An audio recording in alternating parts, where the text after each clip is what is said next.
What's going on, everybody? It's Chris with Inside the U. Thanks for stopping by. There is a big position battle that I want to start with when fall camp begins on August 5th. We're going to break it down, take a look at some film, and also discuss some of the guys to watch for in fall camp, because I do believe this is one of the bigger battles to watch for.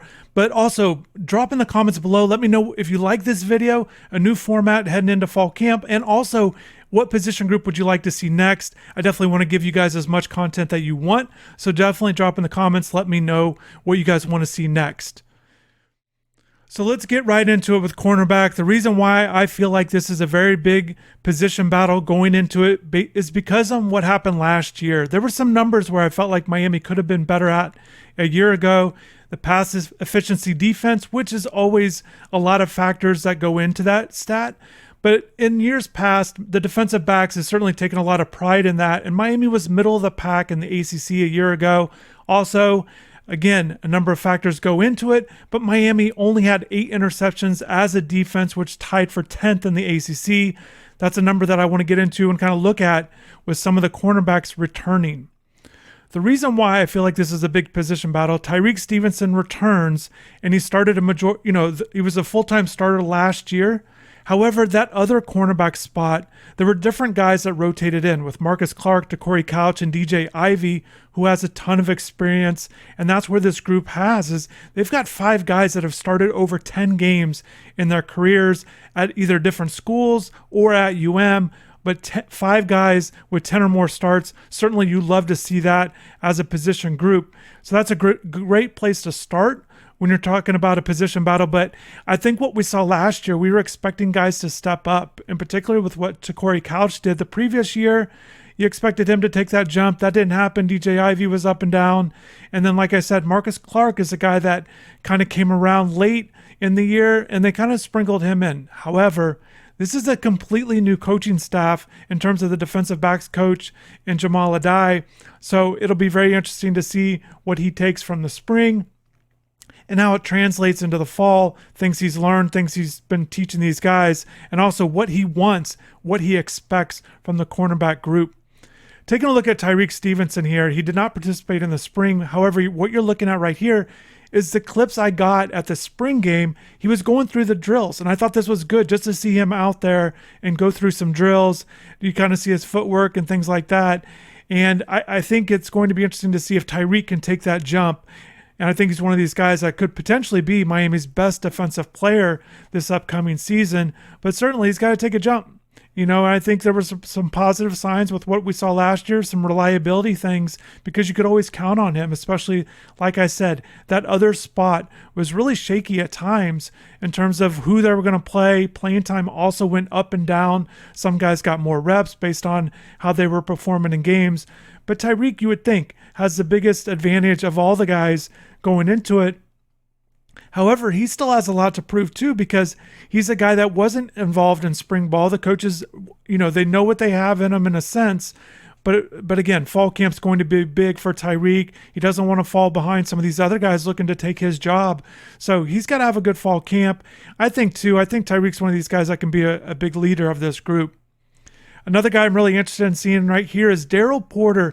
He's a transfer from West Virginia. He started all 13 games for the Mountaineers last year. He's a guy from South Florida. This is one of his workouts I was able to attend in May, and just taking a look at him because I wanted to see what he looked like, and I came away pretty impressed. And the full video is on the channel. If you haven't seen it yet, definitely check that out. But as you can see here, some good quickness in and out of his breaks. And also I thought he showed pretty good hands in these workouts that I was watching. And as you can see, he's breaking on the ball.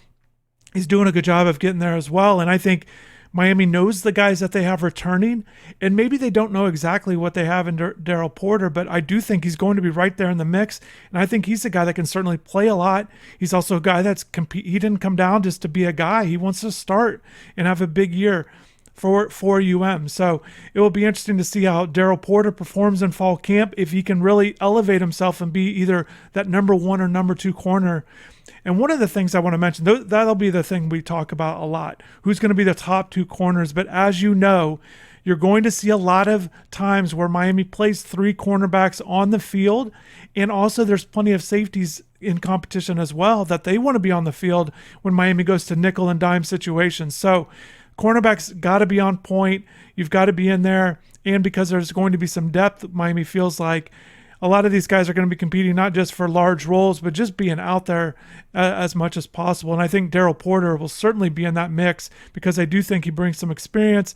He's not as big as a guy like Tyreek, but certainly he's got good quickness. He has a lot of experience, and I think that's going to be a good sign. With Darryl, he's got one career interception. Like Tyreek, he has one. And DJ Ivey and Al Blades lead the group with 4 in their career. But again, it's not a group that has picked off a lot of passes. I think in fall camp, maybe it'll be tougher with a guy like Tyler Van Dyke as that number 1 unit guy. He doesn't throw a lot of interceptions typically. So maybe interceptions will be tough to come by. But it'll be something that to monitor if Miami can kind of increase its production or get their hands on balls too, with batting down passes. I think that will be big as well because sometimes it's not always easy to intercept passes. There's not a lot of quarterbacks just throwing a ton of interceptions. A lot of, high efficiency passes are going on. So those are the main guys to talk about. Al Blades Jr. is a guy that I'm personally very interested in seeing. I think we saw some flashes in the spring. I think he's a little bit forgotten because he didn't play very much last year. But I think he can bring something to this team. It wouldn't surprise me at all if he elevates his game and becomes a really reliable corner as well. And I think that's the thing. All of these guys I've been mentioning that have gotten a lot of starts, you could see how they'd really elevate their game. They're right there on the cusp of being very productive players, being very reliable. And I think if these guys struggle in fall camp, even out of the gate with a few practices, or if they have, maybe 3 or 4 days where they're just not as strong as these other guys, they're going to get past. And I think that's going to be the very interesting thing to watch for is from a day-to-day standpoint. And I'll be out there as much as possible, as much as they let us be out there. And certainly I'll show you guys more clips like you're seeing here that I got from the spring. But I think just kind of seeing how guys go from day to day throughout the week as they get ready for the September 3rd opener against Bethune-Cookman. And obviously everything's really gearing toward that week 3 matchup against Texas A&M is going to have some good receivers. So Miami's got to be on point.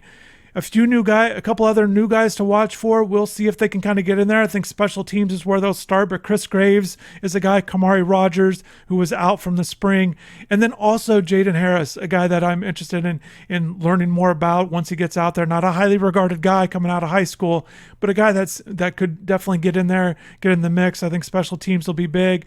Also, these other guys that are coming back. There's 11 cornerbacks on the roster going into fall camp. Malik Curtis, I know you guys are excited about his speed, a potential game changer on the returns, but we'll see if he can kind of get that role. And then also other guys, Isaiah Dunson is another guy that's kind of in the mix, and we'll see. But a lot of guys in front of them going into fall camp. There's 5 guys, and that 6th guy being Marcus Clark with the 6th most experience in terms of starts. So we'll see if those guys can jump in there as well. But I am definitely very interested in seeing how this group goes during fall camp because, again, they can go a lot of different routes with it. Coach Adai, can go with the physical guys and a guy like Stevenson and also a guy like DJ Ivey with good size, or they can kind of go in that middle range with a guy like Al Blades Jr. or with that quickness and things like that with Clark and Couch and Porter. So they've got different guys that they can kind of rotate in with different skill sets. So these guys will need to come out strong, really perform well, and be consistent. And I do want to mention this. I thought this group performed very well in the spring game. There's some stats that stood out to me with the secondary or with the defense. I thought the cornerbacks did a good job. So wide receivers only caught 1 touchdown in the 72 throws. It was a 5-yard catch, so not a big throw. They only allowed 2 catches over 15 yards to a wide receiver. Certainly a lot of credit to the cornerbacks on that. And then also, as a defense, only allowed 5.3 yards per attempt during the spring game. So those are all great numbers, all very encouraging numbers going into, once what they did into the summer and now into fall camp when everything gets going. So just wrapping everything up, I want to thank everybody for dropping in here, but definitely let me know what you think of this group. Who are some guys you're really looking forward to hearing more about, seeing in fall camp, and maybe an X factor, a guy that maybe we don't talk about as much, or a guy that hasn't played as much that you're very curious in seeing how he does in fall camp. And also, like I said before, drop in the comments below. Let me know what position group you want to hear from next. I enjoy these. Fall camp is just around the corner. Miami fans should be excited. There's a lot of hype going around this team as the ACC Coastal Division favorites, and we will see how it all plays out. Definitely stay tuned. Thanks again for watching, and take care.